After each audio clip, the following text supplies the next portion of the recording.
हिंदवी स्वराज्याचे सरसंस्थापक छत्रपती शिवरायांना मानाचा मुजरा करतो। भारतीय राज्यघटनेचे शिल्पकार भारतरत्न डॉक्टर बाबासाहेब आंबेडकर यांना मानवंदना अर्पित करतो।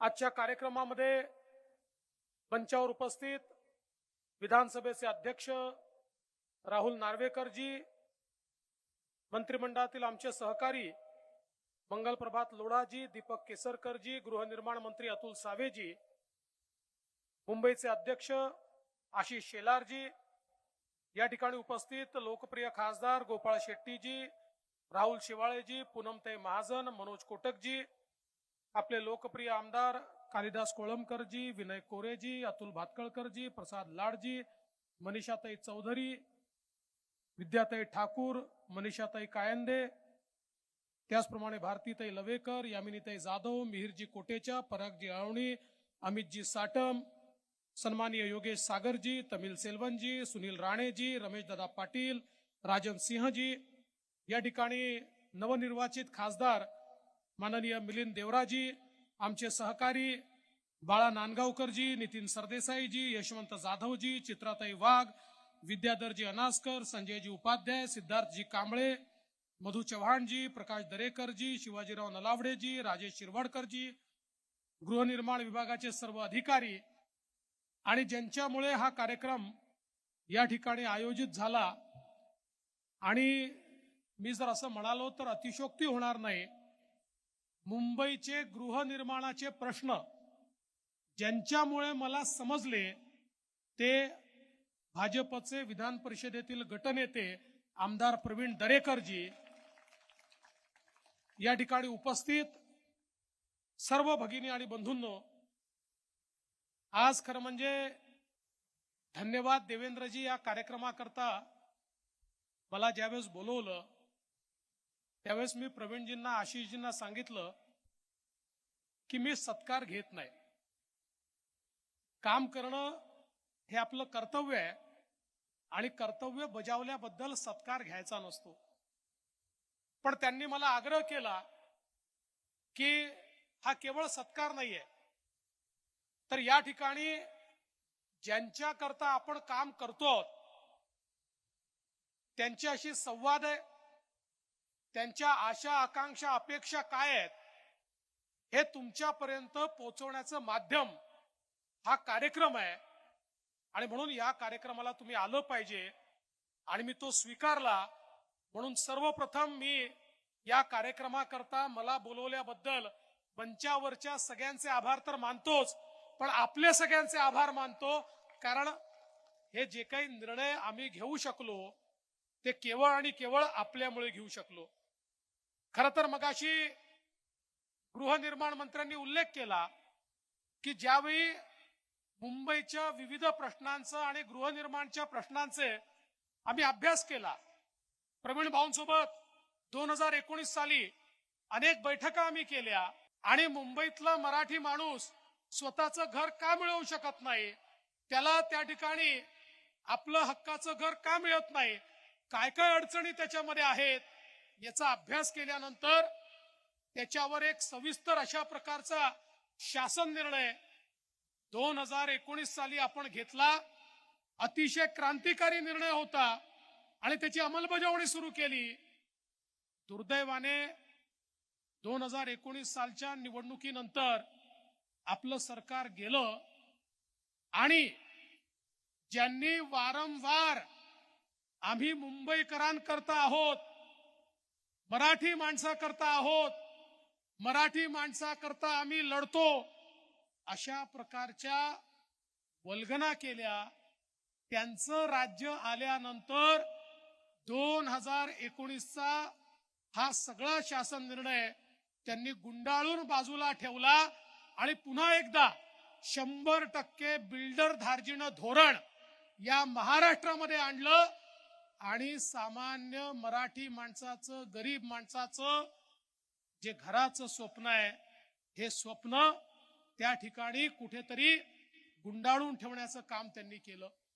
आपल्या आशीर्वादाने माननीय शिंदे साहेबांच्या नेतृत्वात पुन्हा एकदा आपलं सरकार आलं आणि हे सरकार आल्यानंतर मला आठवतं की या संदर्भात पुन्हा आपण काम सुरू केलं आणि सगळ्या मुंबईतल्या, ठाण्यातल्या, MMR रिजन मधल्या, महाराष्ट्रातल्या गृहनिर्माण संस्थांची परिषद ही त्या ठिकाणी प्रवीण भाऊंनी घेतली. ही परिषद याकरता होती की आमच्या पुनर्विकासामध्ये काय अडथळे आहेत, स्वयं पुनर्विकासामध्ये काय अडथळे आहेत, बिल्डरांच्या या सगळ्या जाळ्यातनं आमच्या सामान्य माणसाला घर द्यायला काय काय करावं लागेल. दिवसभराची परिषद झाली आणि ही परिषद झाल्यानंतर मला ज्यावेळी समारोपाला बोलवण्यात आलं त्यावेळी माझ्या समोर एकूण 16 मागण्या ठेवण्यात आल्या. मला सांगण्यात आलं या 16 मागण्या सगळ्या गृहनिर्माण संस्थांच्या आहेत. या मागण्या जर पूर्ण झाल्या तर पुनर्विकासाला आणि स्वयं पुनर्विकासाला खूप मोठ्या प्रमाणावर चालना मिळेल. मला सांगताना आनंद वाटतो की त्या 16ही मागण्या आपण पूर्ण केल्या, त्याचा GR काढला, शासन निर्णय काढला आणि त्याची अंमलबजावणी आपण सुरू केली. आणि ती अंमलबजावणी झाल्याबद्दल या ठिकाणी खरं म्हणजे धन्यवाद देवेंद्रजीचा कार्यक्रम आपण केला. पण मला याची पूर्ण कल्पना होती की 16 मागण्यांनी संपूर्ण गृहनिर्माणाचे प्रश्न संपू शकत नाहीत. त्यामुळे मला याची कल्पना होती की या ठिकाणी जेवढे हार मिळणार आहेत, त्या हारामध्ये जेवढे फुलं आहेत, त्या फुलामध्ये जेवढ्या पाकळ्या आहेत, तेवढ्याच सगळ्यांच्या अपेक्षा आहेत. आणि काल आमच्या प्रवीण दरेकरजींनी, प्रसादनी, आशिषजींनी, आमच्या सगळ्या मंत्री महोदयांनी माझी भेट घेऊन नव्याने 35 मागण्यांचं एक डेलिगेशन मला दिलं आणि सांगितलं 16 मागण्या तर साहेब फार चांगल्या झाल्या, पण आता या 35 मागण्या आहेत. या 35 मागण्या जर मान्य झाल्या तर सामान्य माणसाला, मराठी माणसाला, गरीब माणसाला, झोपडपट्टीमध्ये राहणाऱ्या माणसाला, चाळीत राहणाऱ्या माणसाला, पागडी सिस्टीम मध्ये राहणाऱ्या माणसाला त्या ठिकाणी न्याय मिळेल. मी आजच या मंचाला आश्वस्त करतो की या ज्या 35 मागण्या तुम्ही दिलेल्या आहेत त्यातल्या जवळपास 8 मागण्या या तर आजच मंजूर करण्यासारख्या आहेत. पण आता मी असं ठरवलंय की या 35 मागण्यांवर येत्या 15 दिवसात बैठक घेऊन सगळ्या अधिकाऱ्यांना बोलवून या सगळ्या मागण्या आपल्याला कशा मान्य करता येतील. मला याची कल्पना आहे की मी बघितल्या 35 मधल्या 9 मागण्या अशा आहेत की ज्या अत्यंत कठीण आहेत, ज्याच्यामध्ये केंद्र सरकारपर्यंत जावं लागेल, अथॉरिटीज पर्यंत जावं लागेल. पण मला विश्वास आहे की आपण सगळ्यांनी जर पाठपुरावा केला, मंचावर बसलेले आमचे मंत्री असतील, खासदार असतील, आमदार असतील, या प्रत्येकाचा पाठपुरावा इतका आहे की हा पाठपुरावा केला तर निश्चितपणे या 35ही मागण्या आपल्याला निश्चितपणे पूर्ण करता येतील. खरं म्हणजे मी परवा पाहत होतो तर त्या ठिकाणी एक पक्षी आपलं घर बनवत होता. सहज माझ्या मनामध्ये विचार आला की पक्ष्याचं घरटं बांधायचं असेल तर त्याला कोणाच्या परवानगीची आवश्यकता नाही आहे. तो आपली एक एक काडी जमा करतो आणि आपलं घरटं बांधतो. पण मनुष्याला जर घर बांधायचं असेल आणि ते मुंबईत बांधायचं असेल आणि ते पुनर्विकासात बांधायचं असेल तर 2-2, 3-3 पिढ्या निघून जातात, पण त्याचा पुनर्विकास त्या ठिकाणी होत नाही. आणि म्हणून कुठेतरी आपल्याला मनुष्याचे ज्या आशा आकांक्षा अपेक्षा आहेत त्या आशा आकांक्षा अपेक्षांना देखील आपल्याला पक्षाप्रमाणे पंख द्यावे लागतील. आणि या सगळ्या ज्या अडचणी आहेत या अडचणी आपल्याला दूर कराव्या लागतील. आजचा कार्यक्रम या अडचणी दूर करण्याचाच कार्यक्रम आहे हे सांगण्याकरता या ठिकाणी आलो आहे. आणि म्हणूनच पहिल्यांदा तर मला अतिशय आनंद आहे की या कार्यक्रमाकरता 8,000 गृहनिर्माण संस्थांनी 25,000 वैयक्तिक लोकांनी रजिस्ट्रेशन केलं. मला ऐकून आश्चर्य वाटलं की आम्ही राजकीय पक्षाचा कार्यक्रम करतो, आम्हाला माहिती आहे कार्यक्रम करणं किती कठीण असतं, पण खरं ज्याचं दुखतं त्याला समजतं. आणि म्हणून आपल्या दुखण्यावर कोणीतरी इलाज करण्याचा प्रयत्न करतोय हे लक्षात आल्यामुळेच 8,000 संस्थांनी रजिस्ट्रेशन केलं, 25,000 लोकांनी रजिस्ट्रेशन केलं आणि मला सांगितलं इतके निवेदनाचे गठ्ठे आले आहेत. पण मी तुम्हाला शब्द देतो, यातलं प्रत्येक निवेदन हे माझ्याकरता महत्वाचंच आहे. या प्रत्येक निवेदनावर आम्ही काम करू. आमचे दोन्ही पालकमंत्री असतील, आमचे या ठिकाणी गृहनिर्माण मंत्री असतील, आम्ही सगळे मिळून निश्चितपणे या ठिकाणी काम करू आणि लवकरात लवकर हे प्रश्न आपल्याला कसे सोडवता येतील याचा प्रयत्न करू. आज खरं म्हणजे ज्यांच्या घरी आलो आहे त्यांना देखील गोड बातमी तर द्यावीच लागेल ना. आपल्याला माहिती आहे अभ्युदय नगर, बाळाभाऊ, अभ्युदय नगरचा सीएनडीचा विकास हा अत्यंत महत्वाचा आहे. आणि म्हणून इथे येण्याच्या आधी मी पहिल्यांदा माननीय मुख्यमंत्र्यांशी चर्चा केली.